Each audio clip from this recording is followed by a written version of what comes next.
함께 주님 찬양하겠습니다. 찬송가 539장으로 주님께 찬양합니다.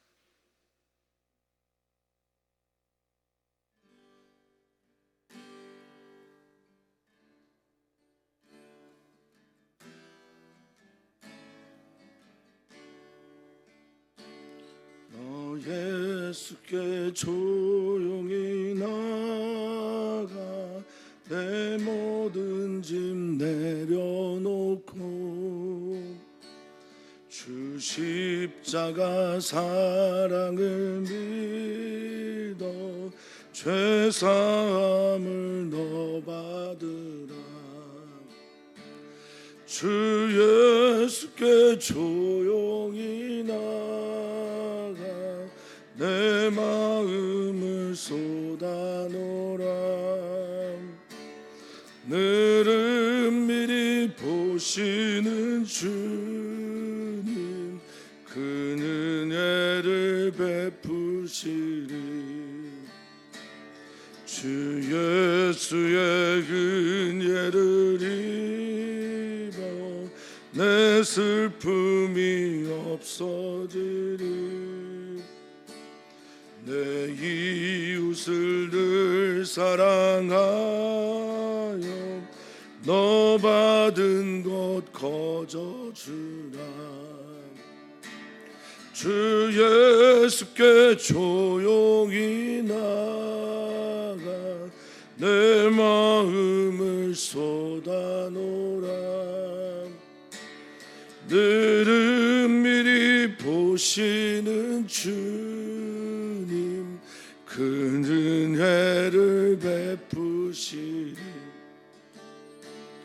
주 예수를 친구로 삼아 늘 내 옆에 모시어라. 그 영원한 생명샘물에 내 마른 목 죽이어라. 주 예수께 조용히 나가 내 마음을 쏟아놓으라. 늘은 미리 보신 주님 그 은혜를 베푸시리. 너 주님과 사귀어 살면 새 생명이 넘치리라. 주 예수를 찾는 이 앞에 참 밝은 빛 비추어라. 주 예수께 조용히 나가 내 마음을 쏟아놓으라. 늘은 미리 보시는 주님 그 은혜를 베푸시리.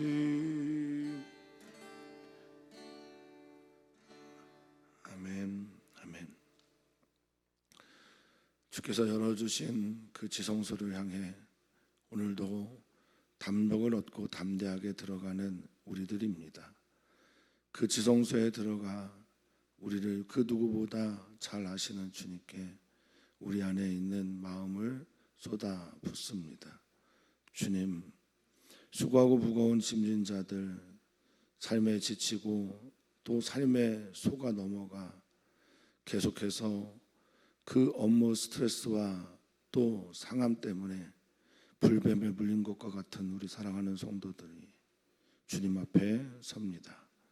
주님, 우리를 보아 주시옵소서. 우리의 외침을 들어 주시옵소서. 우리를 향한 주님의 사랑이 믿어지지 않을 때에도 주님께 나와 부르짖는 우리 사랑하는 성도들의 기도를 외면하지 말아 주십시오. 오늘 주님 앞에 섭니다. 주님 앞에 서서 올려드리는 기도와 또 찬양과 그리고 들어오는 말씀을 통해 주님 가까이 가는 은총의 시간이 되게 하여 주시옵소서. 감사함 예수님의 이름으로 기도하옵나이다. 아멘. 오늘 하나님의 말씀은 시편입니다. 시편 73편 1절에서 14절까지의 말씀입니다.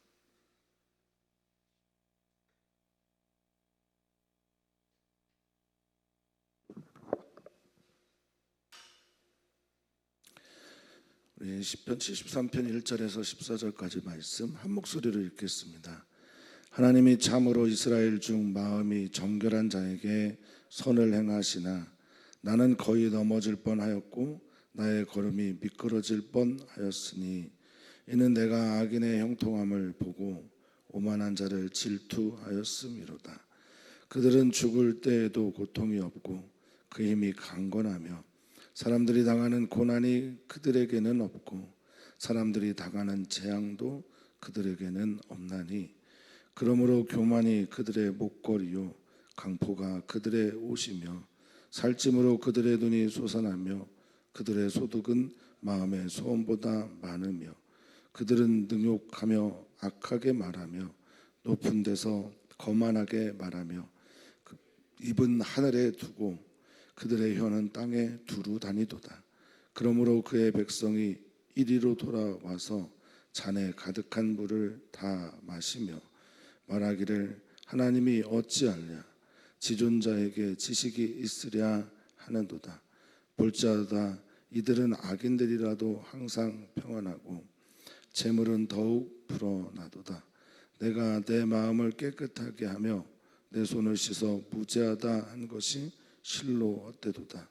나는 종일 재난을 당하며 아침마다 징벌을 받았도다. 아멘. 아멘. 민수기를 마치고 7월 달에 에스겔서를 하기 전까지 시편을 잠깐 묵상하는 그런 시간을 갖습니다. 시를 읽을 때마다 또 시편을 읽을 때마다 성도님들과 함께 나눈 이야기는 성경에 있는 시편, 시는 기도이고 찬양이다. 그리고 삶의 자리에서 나오는 하나님을 향한 정직한 부르짖음 등이 주요 내용이라고 할 수 있겠습니다. 시를 읽을 때마다 제가 종종 성도님들에게 말씀을 드리지만 삶의 자리가 매우 중요합니다. 오늘 이 시를 읽어 나가고 고백하는 사람들의 삶의 자리가 어떨까?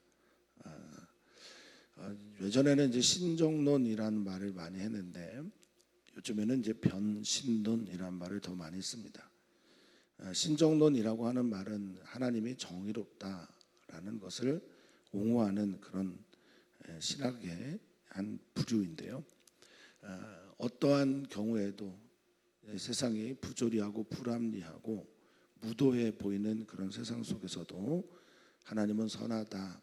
그럼에도 불구하고 정의롭다라고 말을 하는 것이 신정론 또 변신론은 변호하다라는 뜻을 가지고 있어서 변신론이라고 할 수 있겠습니다. 그런데 우리가 살고 있는 세상은 꼭 그렇지만은 않습니다. 그리고 또한 우리의 믿음 역시도 그 너머의 세계를 볼 만큼 여유롭지도 않습니다. 그럴 때 어떻게 해야 되느냐? 오늘의 시는 정직하게 하나님께 나와서 그저 우는 것으로 그의 이야기가 시작이 됩니다. 세상에 참 악한 사람 많습니다. 그런데 그 악한 사람이 나와 관계될 때 말입니다. 그 사람이 그냥 악한데 우리나라 사람도 아니고요. 제가 평생 만날 일도 없는 사람이라고 한다면 우리가 뭐 힘들고 괴롭겠습니까? 그런데 그 악한 사람이 내 주변에서 나를 괴롭히고 있을 때 사랑하는 성도님들은 어떻게 하십니까? 여러 가지 방법들이 있겠으나 오늘의 이 시는 하나님께 나와 고해 바칩니다. 일러 바칩니다. 솔직하고 정직하게 그 사건에 대해서 그 일들에 대해서 말합니다. 사랑하는 성도님들은 어떠신지 모르겠지만 저는 이렇게 믿습니다. 믿는 만큼 그 사람 앞에서 그 대상 앞에서 정직해진다. 따라서 이 시인은 자신의 삶에 나타나고 있는 일들을 속이고자 하는 마음이 없고요. 자기 안에 있는 마음을 감추려고 하지 않습니다. 왜냐하면 하나님을 깊이 신뢰하기 때문에 그런 듯합니다.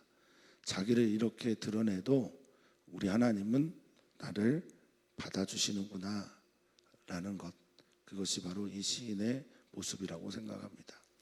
성도님들께 말씀을 종종 드립니다만 사람의 삶에서 바닥이 어떤 것일까요? 특별히 그리스도인들에게 바닥은 무엇입니까? 바닥은 당연히 하나님이 계시다고 생각했는데 하나님이 계시지 않는 것처럼 여겨지는 곳이 바닥 아니겠습니까? 하나님이 계시면, 하나님이 나와 함께 하시면, 하나님이 우리를 사랑하시면 어떻게 이런 일이 있을까라고 질문하면서 내 마음에 하나님이 없는 것처럼 여겨질 때, 그때가 바로 저에게는 바닥이고, 이 시인도 지금 어쩌면 바닥의 자리에 있는 것, 그렇게 보입니다. 자, 1절을 보면 하나님이 참으로 이스라엘 중 마음이 정결한 자에게 선을 행하시나 이렇게 고백을 하고 있습니다. 이것은 우리가 알고 있는 진리이고 또 우리는 이것을 믿습니다. 하나님은 마음이 정결한 자, 또 하나님께서 하나님을 향하여 자신의 죄를 날마다 자복하고 회개하며 깨끗하고 정결하게 살아가는 사람들, 그들에게 선을 행한다라는 것 제가 잘 알고 있습니다. 그런데 그 내가 알고 있는 당연의 세계가 무너져 버린 게 지금 이 시인의 세계입니다. 여기 이 정결하다라는 말이요, 빠르라는 히브리어입니다. 빠르라고 하는 히브리어는 정결하다, 순수하다 이런 뜻도 있는데 보다 더 많이 성경에 쓰였을 때는 선택받은 뜻이 있습니다. 하나님께서 선택한. 그런데 선택의 이유가 뭐냐면 사랑하시기 때문에. 그래서 사랑하는 자, 선택받은 자, 그래서 정결하고 깨끗하게 살려고 하는 자, 그에게 선을 행하신다라는 것 난 너무 잘 알고 있는데, 그런데 내가 살아가는 이 세상에서 나는 이런 이 믿음이 2절에 보니까 넘어질 뻔하고, 또 내가 이 세상에서 걸어가는 나의 걸음이 미끄러질 뻔했다라고 말하고 있습니다. 넘어지다라고 하는 말은 내가 돌부리에 걸려 넘어지기도 하고 또 실족하기도 하는 것, 그것을 말하기도 합니다. 하나님의 세상이 이런 줄 알고 살았는데 내가 자꾸만 걸려 넘어집니다. 나의 걸음이, 내가 걷고자 하는 이 하나님의 뜻에 맞는 걸음이 자꾸만 미끄러지고 낙담하고 넘어지게 됩니다 라고 이 시는 고백하고 있습니다. 걸어가는 이 세상이 평탄하고 꽃길이면 좋겠는데 그렇지 않습니다. 이유를 말하는데 그것이 3절입니다. 이는 이렇게 시작하는데 이게 왜냐하면 이라고 하는 히브리어를 번역한 말입니다. 자, 내가 악인의 형통함을 받대요. 악인이 잘 된다는 겁니다. 악한 자가, 하나님 앞에 범죄한 자가, 정결한 자가 잘 돼야 되고 선택받은 자가 잘 되고 사랑받는 자가 잘 돼야 되는데 형통하답니다. 이게 이제 샬롬입니다. 살롬입니다. 오만한 자를 질투하였다. 그래서 내가 오만한 자, 교만한 사람들이죠. 자신을 자랑하고 자기를 높이고, 특별히 이런 오만한 사람들은 어떤 사람이냐, 하나님을 믿지 않고 하나님이 없는 것처럼 행동하는 사람들을 오만한 자라고 하는데요, 여기 이 질투하다라는 말은 약간 오욕이라고 저는 봅니다. 질투를 왜 합니까? 그 사람에 대해서 내가 질투하는 것이 아니라 여기서는 분노입니다. 하나라는 단어를 의심하는 겁니다. 질투하는 거고 분노하는 겁니다. 그러니까 오만한 자에 대해서 계속 분노하고 있고, 오만한 자가 너무나 많아서 짜증이 난 상황입니다. 4절을 보니 그들은 죽을 때는 다 대체로 사람들이 고통을 받지 않습니까? 근데 죽어가는 시간에도 고통받지 않습니다. 그리고 그 힘은 날마다 강건한 것처럼 보입니다. 여기에 힘이라고 하는 히브리어가 하일인데요, 그냥 힘이기도 하고요, 권세이기도 하고 돈이기도 합니다. 복부이기도 하고 배가 불러지는 것을 말하기도 합니다. 여기 돈도 들어가요. 힘도 들어가요. 그러니까 그가 계속해서 풍요로운 삶을 살아가는 거예요. 그러니 내가 넘어지고, 그러니 내가 걸려 넘어지고 미끄러지는 것 아니겠습니까? 주님께 말하고 있습니다. 사람들이 일반적으로 당하는 5절입니다. 당하는, 여기 당하다라는 게 함께하다라고 있는, 함께 있는 이런 뜻이거든요. 그러니까 사람들이 함께하는 이 고통, 그래서 인간은 고해, 고통의 바다에 산다고 하는데 그들에게는 그게 없습니다. 사람들이 당하는 재앙도 그는 없어 보입니다 라고 말하고 있습니다. 사람들이 당하는 고통, 고난, 그리고 모두가 다 경험하게 되는 그런 일들도 그들에게는 없습니다. 여기 당하다라고 하는 당하는 재앙은 특별하게 이제 전염병 같은 걸 말할 때 많이 쓰이는 단어 나가이거든요. 그러니까 사람들 다 고통 가운데 있고 사람들 다 병들어도 그 사람들은 병도 안 드는 것 같습니다 라고 말을 하고 있는 거죠. 그러면 그들이 어떻게 살겠습니까? 하나님의 심판도 없고 하나님께서 주시는 고통도, 모든 사람이 당하는 고난도, 병도 없으면 그들은 어떻습니까? 자기 의로 살아요. 자기 잘난 맛으로 삽니다. 자기가 제일 잘했다고 생각하고 자기가 안 되면 누가 잘 되냐라는 태도로 사람들을 대하고 그렇게 살아갑니다. 그러니 6절에 그러므로 그들은 어떻게 합니까? 교만해지는 거예요.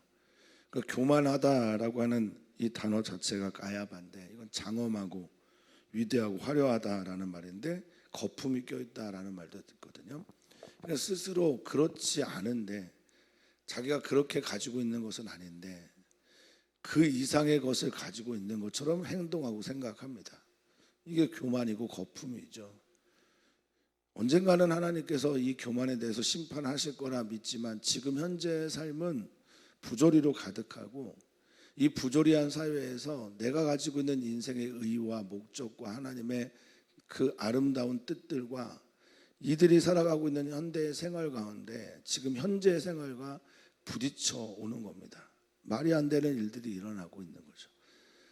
아이들에게 가르쳐준 그 아름다운 이상이 삶의 현실에서는 제대로 나타나지 않는 게 현재의 모습이라는 겁니다.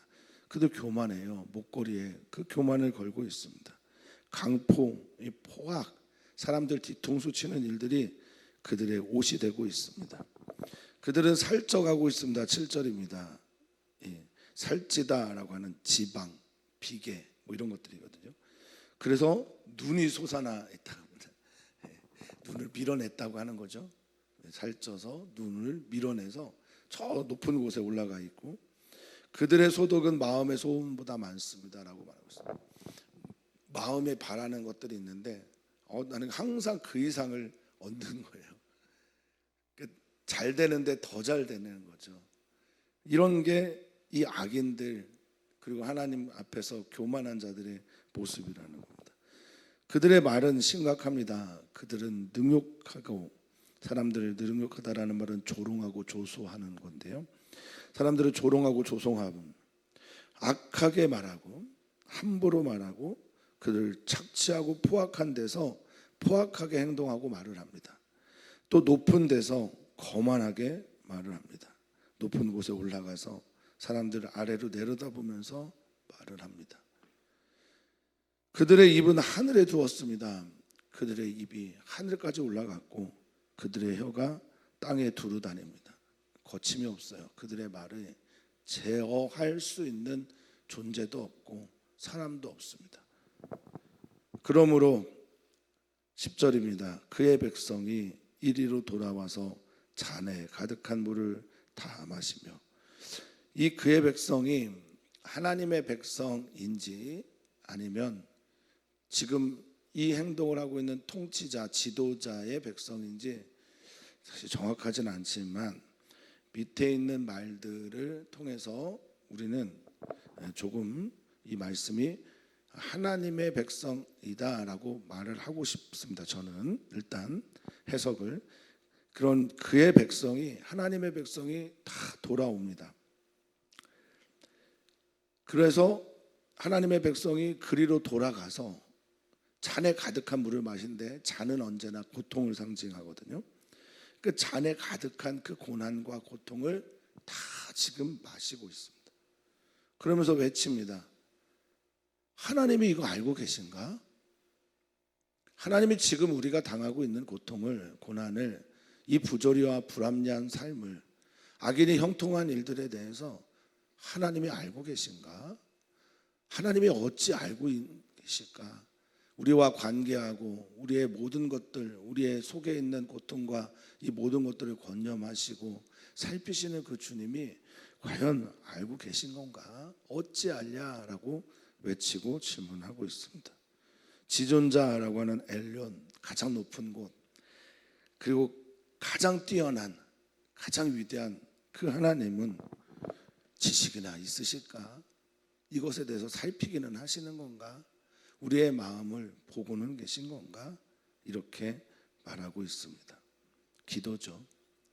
이 시인은 하나님에 대해서 변호할 생각이 없습니다. 신정론 같은 생각을 가지고 하나님께 나오지 않습니다. 어떻게 보면 하나님을 향한 신성모독의 발언을 쏟아내고 있는지도 모르겠습니다. 하나님 정말 알고 계십니까? 하나님 정말 보고 계십니까? 하나님 모든 것을 알고 계신 전지하신 분이 맞습니까? 이렇게 외칩니다. 그리고 말합니다. 볼지어다, 보십시오. 주님 보십시오. 이들은 악인들이라도 항상, 올람이라고 하는 단어인데요, 매일매일, 올람은 세대, 날, 뭐 이런 단어들입니다. 그러니까 모든 날이 평안합니다. 모든 날이 평안하여서, 이 히브리어를 뭘로 썼냐면 샬레브라는 단어를 썼는데요, 이렇게 누워 있는 걸 말합니다. 항상 평안해서 이렇게 기대어 누워 있고 게을러져 있고 나태해져 있는 상태를 말합니다. 재물은 더욱더 불어납니다. 그들의 힘과 권능과 군사력, 또 재물까지 멈추지 않고 불어나고 증대하고 커지고 있습니다. 하나님 보고 계십니까? 알고 계십니까? 이러한 때에 나는 더욱더 하나님을 믿고자 하여 13절입니다. 내 마음을 깨끗하게 하고 순결하고 정결하게 하고 내 손을 씻어 무죄하다라고 한 하나님 앞에서 정결례를 하고 손을 씻고 깨끗하게 하고 내 삶을 정갈하게 거룩하게 만들어가고자 하는 이 모든 것들이 내가 이 세상을 살면서 보니까 정말 실로 뭐라고 말하고 있습니까? 헛되다라고 말하고 있습니다. 비었다, 헛되다, 정말 말도 안 되는 일들이 일어나고 있으니 공허해지는 겁니다. 하나님의 말씀으로, 하나님의 사랑으로, 하나님의 은총으로 채워진 자야 불안하지 않고 공허하지 않은 게 인간인데, 하나님이 어디가 있는지 보이지 않는 세상에 지쳐서 상해서 찢겨서 밟혀서, 그래서 이 마음이 정말 허한 상태가 되어 헛헛한 상태를 유지하고 있는 게 지금 이 시인입니다. 그냥 이렇게 살아가는 사람들도 있습니다. 그런데 이 시인은 이 모든 일들을 하나님께 지금 쏟아붓고 외치고 설명하고 말하고 있는 겁니다. 사랑하는 성도님들의 기도는 어떻습니까? 사랑하는 성도님들의 기도는 언제나 정갈하고 거룩하고 아름답습니까? 물론 공적인 기도는 그래야 될 필요도 있습니다만은, 하나님과 1대1로 만나는 개인적인 기도는 오늘 이 시인처럼 정직하고 진실하고 감정을 토하는 그런 기도가 되기를 주님의 이름으로 부탁을 드립니다. 왜냐하면 하나님 다 알고 계시기 때문에 그렇습니다. 또한 이 모든 일들을 정직하게 하나님께 우리가 외치고 말하는 것은 하나님을 신뢰하기 때문에 그렇습니다. 하나님을 신뢰하는 마음이 크기 때문에 나의 모든 것을, 나의 바닥을, 나의 이 숨기고 싶은 마음 없이 정직하게 드러내는 것이 바로 이 시인의 기도입니다. 그래서 시편은 모두가 다 기도이고, 시편은 그래서 다 모두가 다 하나님을 향한 찬양이기도 합니다. 14절을 읽어보겠습니다. 나는 종일 재난을 당하며 아침마다 징벌을 받았도다. 아멘. 아멘. 나는 매일매일 재난을 당하며 아침마다 징벌을 받습니다. 악한 자가 잘 되고 악한 자가 잘 되는 일들이 세상에 많습니다. 그런데 진짜 문제는 뭐냐면 그 악한 자와 내가 지금 관계 맺고 있다라는 거예요. 내가 종일 그로 인해서 재난을 당하는 일들, 고통을 당하는 일들, 비웃음을 당하는 일들, 조롱을 당하는 일들, 거만하게 말하는 일들, 그들의 입이 거침이 없어서 하늘에든 땅에든 있어서 함부로 말하는, 그래서 내 잔에, 고통의 잔에 물이 가득 차서 그것을 마실 수밖에 없는 상황에 있는 게 나라는 겁니다. 그러니 이 시인이 지금 의지할 데가 없고 기도할 데가 없고 믿을 데가 없는 이 시인은 지금 하나님께 나와서 울고 있는 거예요. 내가 지금 재난을 당하고 있습니다. 아침마다 나는 그를 만나자마자 징벌을 받습니다. 독해하라고 하는 이 징벌은 그들을 통해서 형벌, 책망, 벌, 책벌, 이런 일들을 말합니다. 부끄러움을 당하는 걸 말합니다. 이럴 때 우리는 누구에게 달려와야 되는지, 누구에게 부르짖어야 하는지 이 시는 오늘 우리들에게 가르쳐 주고 있습니다. 사랑하는 성도님들, 기도가 무엇입니까? 사랑하는 성도님들, 하나님 앞에 사랑하는 성도님들이 가지고 있는 모든 종류의 아픔을, 모든 종류의 당하고 있는 무도한 일들을 하나님께 아뢰었으면 좋겠습니다. 물론 시편 73편은 여기서 끝나지 않습니다. 시편 73편의 정말 대주제 중에 하나는 그렇구나라고 하는 세상이 그렇게 보인 거였구나라는 것을 깨달으면서 바뀌게 됩니다. 그랬구나가 아니라 그렇게 보였구나로 이해하게 될 때 우리는 하나님께 더욱더 가까이 갈 수가 있습니다. 오늘 우리는 기도합니다. 사랑하는 성도님들, 시편 73편처럼 하나님께 간절하게 기도하는 시간이 되기를 축복하고, 또한 기도합니다. 우리의 가정을 위해, 우리 일터교회를 위해, 일터를 위해 기도합니다. 또한 우리는 기도합니다. 우리 사랑하는 선교사님들의 자녀들, MK들을 위해 기도합니다. 또한 우리는 기도합니다. 우리 다음 세대 성경학교 수련회를 위해 기도합니다. 하나님이 보이지 않는 것처럼 보이는 세상에서도 믿음을 지키는 아이들 되도록 그렇게 기도해 주시면 감사하겠습니다. 김기관 집사님이 오늘 병원에 입원하시고 또 그 결과에 따라서 12개나 되는 치아를 발치하고 임플란트를 끼는 수술을 다음 주에 받게 됩니다. 기도해 주시면 좋겠습니다. 심장이 안 좋고 신장도 안 좋습니다. 기도 많이 부탁드립니다. 살아계신 하나님, 역사하시는 하나님, 이 세계의 주인 되시는 하나님을 우리는 우리의 아빠라 부르며 그 하나님을 찬양하며 기뻐하며 그 하나님을 의지하며 살아가는 것이 마땅한데, 하나님이 다스리는 이 세상에 왜 이리 부조리하고 불합리하고 무도한 일들이 많은지 모르겠습니다. 오 주님, 주님도 알고 계십니까? 주님도 보고 계십니까? 우리 사랑하는 성도들이 아픔과 눈물과 고통과 또 여러 가지의 불합리한 일들 때문에 하나님을 찾고 있음을 주님은 알고 계십니까? 우리 사랑하는 성도님들이 의지할 곳이 없어서, 기댈 데가 없어서 오직 하나님만 의지하고 기대고 있다는 것 알고 계십니까? 오 주님, 그들의 아버지가 되어 주십시오. 그들의 목자가 되어 주십시오. 그들의 동행자가 되어 주십시오. 그들의 손을 잡고 이끌어 가시는 하나님이 되어 주십시오. 오늘 우리 사랑하는 성도들이 기도하고 하나님을 향해 부르짖을 때 주님 응답하여 주시고 들으시고 행하여 주시고 크고 비밀한 일들을 그들에게 가르쳐 주시옵소서. 이 모든 일들 주님 안에서 사랑하는 성도들 가운데 일어나기를 소망하며 사랑 많으신 예수님의 이름으로 기도하옵나이다. 아멘.